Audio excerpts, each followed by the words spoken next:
So you get caught in this cycle and you're working so much and your brain is like fried. You can't get a raise or that next level of teaching contract until you finish your PhD, but you're so caught up teaching for basically peanuts that you have no mental energy or time to finish the PhD. Hey folks, and welcome to the Grad School Sucks podcast, the show for academics who want to learn about non-academic careers. I've got a fantastic conversation that I want to share with you today, but before I get there, I want to say many apologies for going a few weeks without an episode. Earlier this month, we had a big snowstorm here in Kentucky that shut down the schools for about a week, forcing my son to come home and do virtual school at home with me and my wife. And then right after he went back to school, it was time for me to move my family into a new apartment. So I did not plan to take this many weeks off or really any time off at all, but things just happened and I had to attend to other priorities. But we are back moving forward with weekly episodes, and today I'm going to share a conversation with you about adjuncting that I had with Lindsay Handren, a social and health psychologist who is working to finish her PhD. She spoke recently with me about adjuncting, or the act of teaching part-time at a university. And in my conversation with her, she shared the following things: how she got started with adjuncting, the positives and negatives that she experienced as an adjunct professor, the pay scale for adjunct teaching, and who she thinks should and should not consider adjunct work, and what she has planned next for her career as she has left adjuncting behind. I think this is a fantastic episode that really exposes the reality of adjunct work and how much of a trap it could possibly be. And that being said, if you're interested in adjuncting or simply want to know more, I highly recommend you listen to this episode with Lindsay. Be sure to connect with Lindsay on Instagram and LinkedIn, and I will have some links in the description of this episode where you can find both of her profiles. And without further ado, let's get to the show. Lindsay Handren, thank you so much for coming on the show and chatting with me today. Yes, it is super exciting to finally hang out face to face. Yeah, absolutely. And so before we get started, for folks who want to connect with you, you recommend Instagram and LinkedIn, is that right? Yeah, you can find me on Instagram at Linnocent or on LinkedIn, Lindsay Perfect. Handren. Yeah, and I'll have links to both of them in the description below so people can find them. So, Lindsay, one of the topics could you give a little just bio into like what your background is and that kind of a thing? Yeah, so I have a mixed bag of background, but academically, I am a PhD candidate in applied social psychology. My program is super research intensive, so a ton of background in research methodology and statistics, mostly quantitative, but some qualitative stuff. So I have a ton of transferable skills that I'm only recently finding out are transferable. But I have my master's and I've been working on my dissertation. So it's been an exciting academic journey so far. Yeah. And one of the things, turns along the way. Absolutely. One of the things that I feel like has like underscored some of our conversation over the years has been adjuncting. Yeah. And so I was wondering if you could chat a little bit about what adjuncting is and maybe some of your experiences with it. Yeah. So with adjunct teaching, it basically, I think adjunct semantically means in addition to, or I don't know, complementing an existing thing. So it's basically a part-time teaching position at a university or college. A lot of adjuncts are people like me who are still finishing their dissertation, but they need teaching experience. They know the subject matter really well because we're actually in it, being immersed in whatever it is that we're teaching actively. So we know it really well. We need these jobs. Me personally, I had come from only being a student and doing research assisting and stuff within the lab at my grad school for years. So any sort of job was very exciting. But with our program specifically, we have to have at least 1 semester of teaching experience in our portfolio as a checkbox to move along to the next step in candidacy. So with teaching, that it was you have to do it to move to the next level. So that's how I got started. But I also grew up wanting to be a professor. I had this like idealized image of what that life would be like. And I always loved research, and I like talking to people, and I like explaining things and teaching. So that seemed like the most perfect fit. And getting a PhD, going through academia, doing all the research was the roadmap there. So it was just a step to fulfilling my lifelong dream. Yeah. And so did you get paid for the first class you taught? Yeah. Oh my God. I didn't. So a lot of people, and I didn't realize this, but talking to other people who were teaching as well, or other friends I have in different programs, they would teach at the university that they're a grad student as part of the program. We didn't have that. There were teaching assistant positions, but the actual adjuncting was completely at a different university. So we had to apply and do interviews and talk to people and get the job. And it was paid through, I'm in California. It was a California State University, Cal Poly Pomona. So it's through the California government, our paychecks would come. And then my grad school is a private university. So it was 2 completely different life buckets that the subject matter and everything and the academia essence of it overlapped, but 2 completely different universities and programs, which I don't know. Yeah. So what was your experience like adjuncting? It was, so in the beginning, and I started teaching back in 2016, and it was, at the time, I was so excited. I felt so purposeful, especially coming from being just a grad student with an advisor who had us on call 24/7, constantly doing whatever, reading papers, doing like turnarounds on edits and all of the stuff that grad students have to do, and getting no money. We didn't have stipends in our program, so it was basically student loans and savings and help from parents or anything to exist. So getting a paycheck was great. I remember the first time I actually was walking on campus as a professor, feeling so purposeful and just having this sense of like, wow, I'm actually making an impact in other people's lives. I feel like I'm doing something.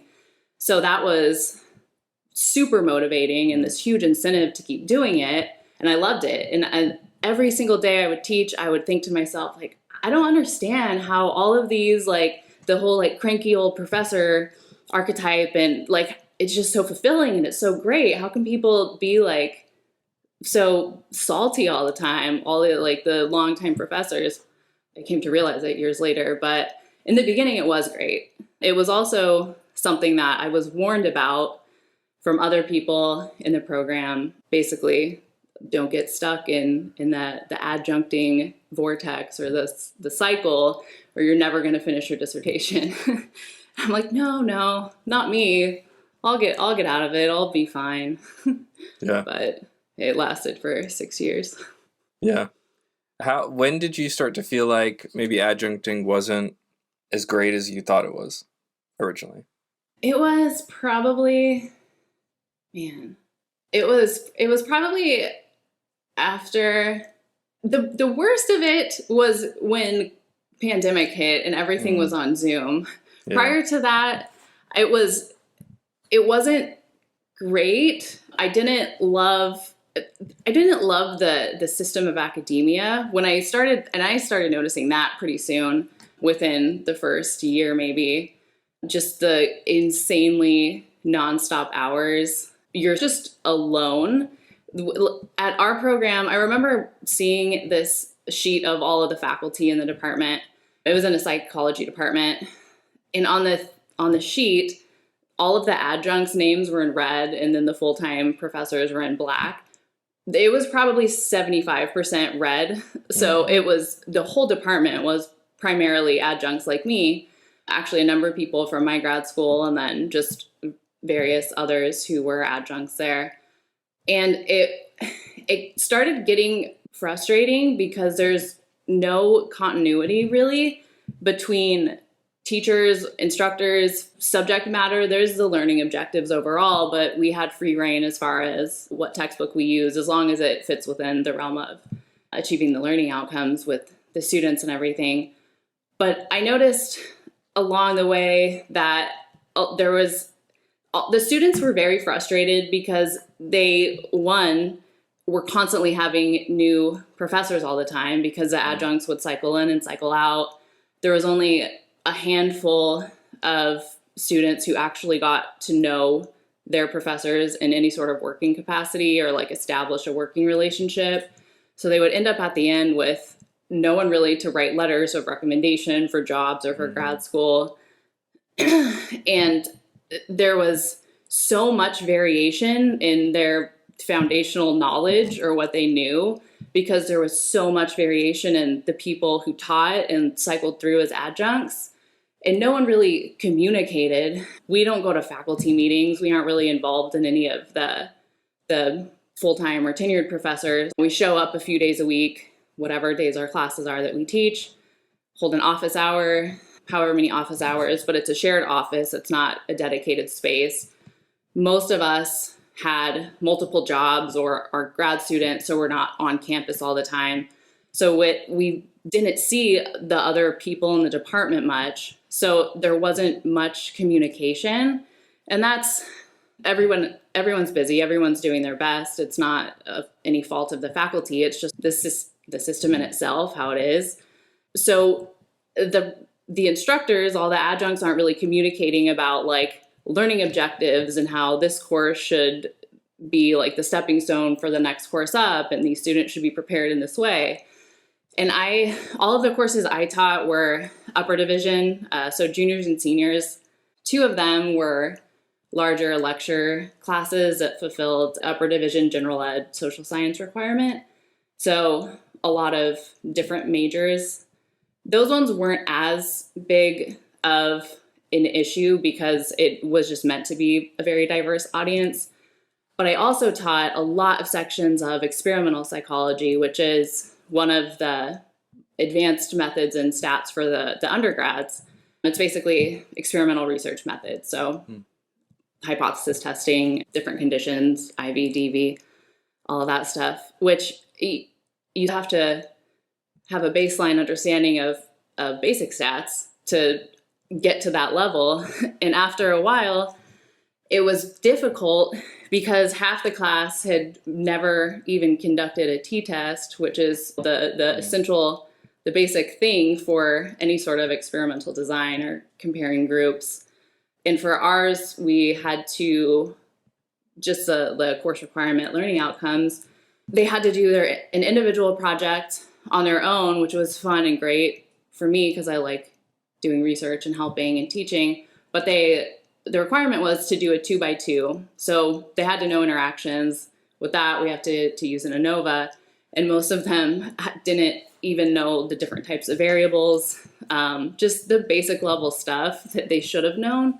So I'd spend like weeks having to try to get everybody up to speed. And then everything else would be crammed in. And I would be like making all of these additional handouts or just teaching stuff that was not within my purview just to get them up to speed. So everything was just sort of nothing. I don't know.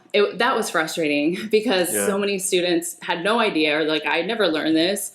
And a lot of them had different instructors when they did take stats who used different textbooks and who prioritized different things or maybe left out certain things here and there to make up time or whatever.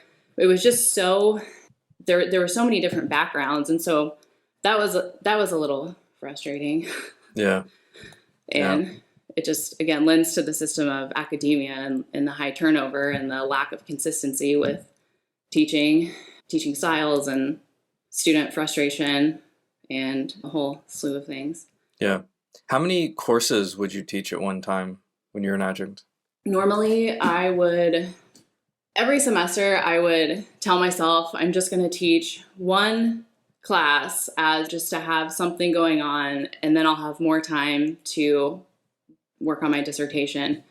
But then I would end up taking extra courses because there were always courses that needed to be filled. So usually it was 2 sections of the experimental psych, and that one was the lecture section was just 24 students, and then there were lab sections with 12 students each lab. So it would be 4 days a week of teaching the lecture section, and then also 4 days of lab sections. But for every lecture, there were 2 corresponding lab sections. So that was a lot. Some semesters I would teach 1 section of experimental psych and 1 section of health psych, which is a larger, it was like 115 students lecture. So that one was less hands-on, but it was a lot of students and a lot of grading and emails and feedback, and it was quite a bit. So hour-wise, even when I was teaching just 1 section, so there were semesters that I would plan on, okay, I'm not going to teach the semester. When they ask me to teach, I'm going to be firm and say that I have to focus on my dissertation, and I'm not going to teach the semester. And every single time they would need something, I would say yes, and I would do it, even if it was just 1 class, like a health psychology lecture that was 1 night a week for 3 hours. I would still end up working basically as much as when I was teaching 4 days a week, just because of all of the prep work and grading and emails and student concerns and office hours. It was pretty much nonstop. And it's mentally exhausting work because you're constantly thinking about, I have to grade, I have to prep the next lecture, I have to make sure this assignment's up, I have to make sure it's something that the students are going to understand so that they can even do the assignment correctly. And then always in the back of your mind worrying about student evaluations, because the student evaluations are so important in academia. And a lot of times they're just based on whether the student is happy with you that day or not. Not so much like your overall teaching picture. So there are a lot of things that were just like constantly running in the background. So like all the CPUs were being used up all the time. I bet. Do you recall, if you don't mind sharing, how much you're making per class? I don't remember per class. I should have checked on this, but the most I ever made when I was teaching 2 sections of experimental psych with the corresponding lab, so that counted as more units than just a normal lecture class, and a lecture class on top of that. The most I ever was paid as an adjunct was close to maybe like 40 grand a year. I think monthly I would get, after taxes, my monthly paycheck was $3,400, which is not much. Like the rent and just bills, it still was barely scraping by, which is insane. But when I had not yet opened my eyes to the rest of industry or other jobs or other sectors of anything in life, so I just figured this was normal.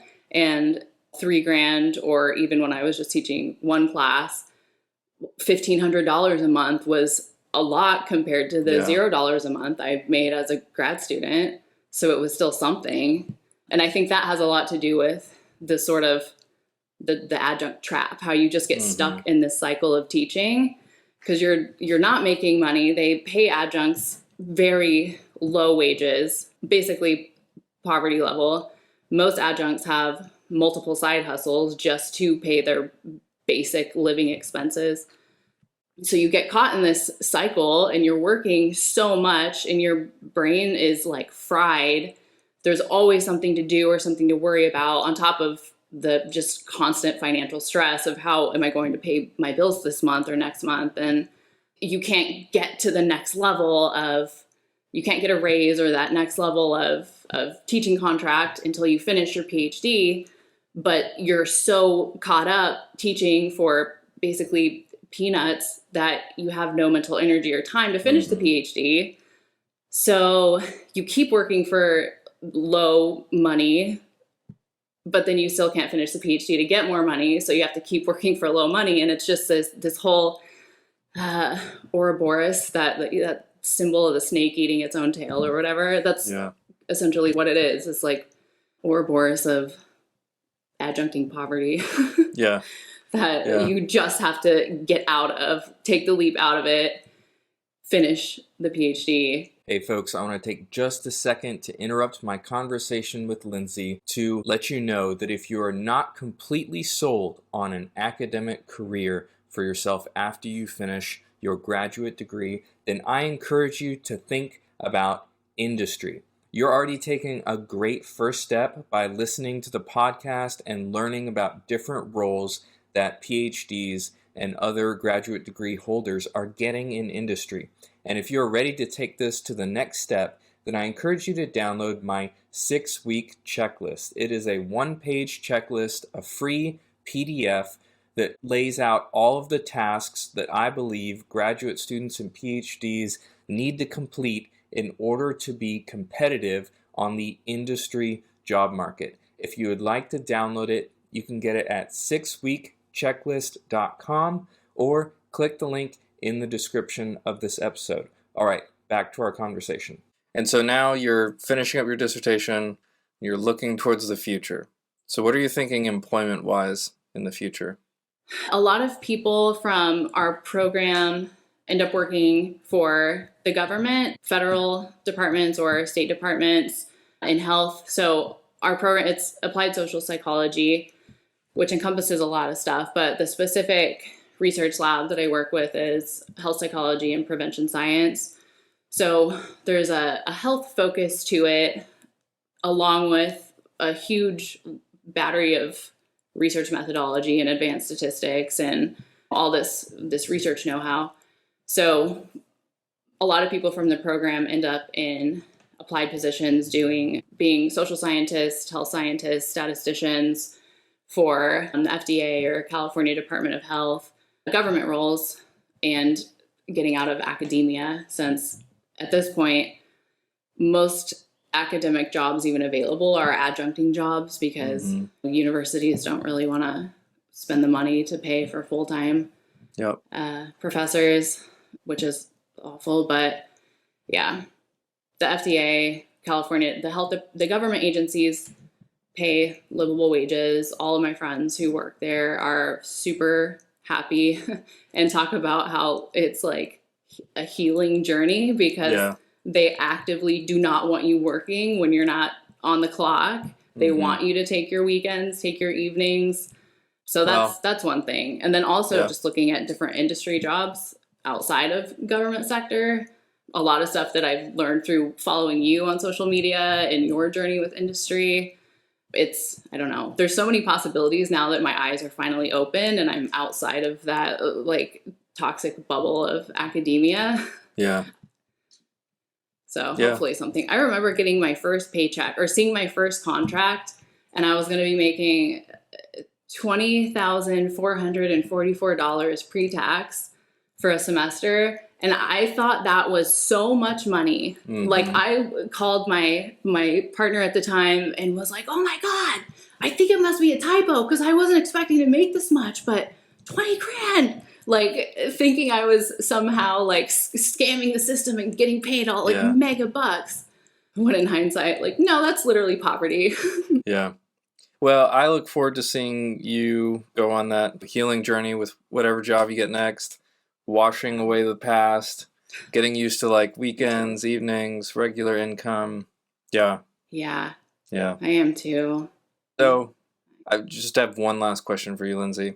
So I know a ton of people listening, just statistically, there's going to be a handful that may be looking at adjuncting, either when they're a grad student while they're dissertating or right after they graduate, and maybe they're trying to get that tenure track job, and so they're going to adjunct while they maybe wait another year before they apply. If we haven't hammered the point home enough, what do you think? Should they adjunct, or what do you think they should consider if they are going to adjunct? If it's a requirement for your graduate program, like it was for mine. And you have to have at least a semester of teaching to check the box. Just teach one semester and be done with it. It's not worth the complete soul draining, poverty level, mental effort and energy sucking time away from actually finishing your PhD. I don't know. That's basically it. Yeah. Do the least you can and get out of there. Unless the only caveat I think would be if you don't need the money, if you are literally, if you have a partner with a good income or whatever situation, and you literally are not reliant on this as a source of income, and you love teaching passionately, then that may be the only situation I can see where it would be worthwhile, because it used to anyway. It would depend on the students. I used to genuinely enjoy it. I felt purposeful and I felt like I was really making an impact, which is something that is so much better than the feeling I had writing and dissertating and waiting for feedback and edits on a paper, and nothing really fulfilling and purposeful, but it's not worth it. You will find purpose outside of it. Yeah. Do what you have to do if you have to teach. If not, stay away from adjuncting. Yeah. Yeah. It will drain you. All right, Lindsay. Well, I appreciate you sharing your journey with that. I think many people just don't understand the cycle that you can get trapped in with adjuncting, and frankly, how universities are well aware of it, and it benefits the university system, and so they will let people just continue to sign up for a raw deal because it's great for them. And then when those people end up leaving because they're fed up, there's tons more PhDs or ABDs that are ready to take their next waiting, spot. Yeah, unfortunately. Well, if folks want to reach out to you, again, Instagram and LinkedIn, I'll have those links in the description. I'm happy to connect. I've just started growing my LinkedIn network. In academia, we don't really use that. So now that I'm finally getting outside of that and making moves elsewhere, I'm finally growing my network and connections, and I'm very happy to connect. Yeah. Well, great. Thank you so much, Lindsay. It was great chatting with you. Likewise. Hey, folks, that was my conversation with Lindsay on adjuncting. I hope you got a lot out of that, and it illuminated a little bit of what an adjuncting experience might be like for you and might negatively do to your career. If you want to connect with Lindsay on Instagram and LinkedIn, or you want to start your journey to industry by downloading my 6-week checklist, you can find links for all of that in the description below. And if you enjoyed this episode, please consider leaving me a rating or review on Apple Podcasts and Spotify. It really does impact my ability to reach new listeners, and I greatly appreciate it. And if you're on YouTube, feel free to give me a thumbs up and a comment. Thank you all for listening, and I will see you all next week.